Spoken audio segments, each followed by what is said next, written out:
COVID, Ella, in the FT. Hey, you bring the tone down every time. It was an accident.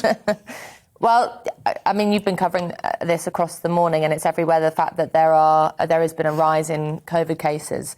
4.9 million were reported in the week just gone, ending March the 26th.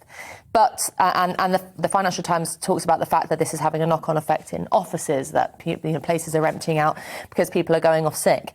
But the flip side to this, so there's always with these stories, it's headline with this shocking stat, X number of million people are off with COVID. But we know that hospital cases are rising, but in very, very small numbers. The same with deaths, that we're in the sort of like low hundreds rather than anything like we've seen before in the thousands.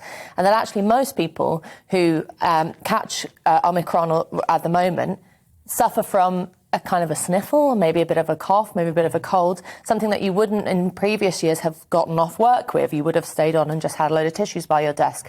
So the question is, do we have, do we moving forward have a culture in which we keep treating COVID like this very special thing that you have to take special measures for and come off work? Or does it become part of normal life, particularly with the fact that they're upping now vaccinations for the elderly and putting in the kind of measures that will protect people for whom it might prove fatal or dangerous.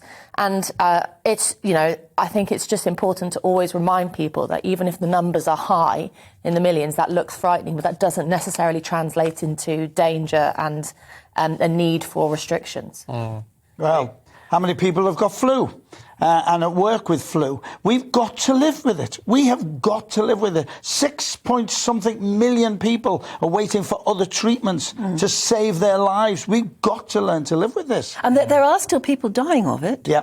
Are they? Yes, that's what I was going to say. How comparable is that number to the people who you could say are dying of flu? Or other things? Well, we know that it's difficult to compare COVID with flu because we know that it's so much more transmissible. We know that obviously previous strains have been completely incomparable to flu because they've been so much more deadly. But the thing with Omicron is that for the vast majority of the population, it poses no real threat. And for those for whom, either immunocompromised or people who are elderly, there is the vaccination process, which is being successful so far. So maybe rather than treating the whole population with this sort of COVID panic situation, it has to be more targeted. Maybe it should be more targeted towards those who are going to be vulnerable to anything. Which is what we do with the flu. Which is what we do with flu. Flu vaccines. It's difficult, isn't it, to know?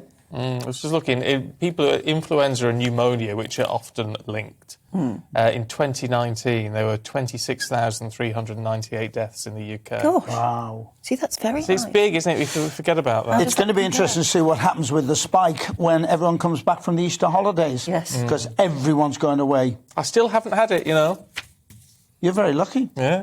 I've had Me it either, twice. touch wood. Nice. Yeah.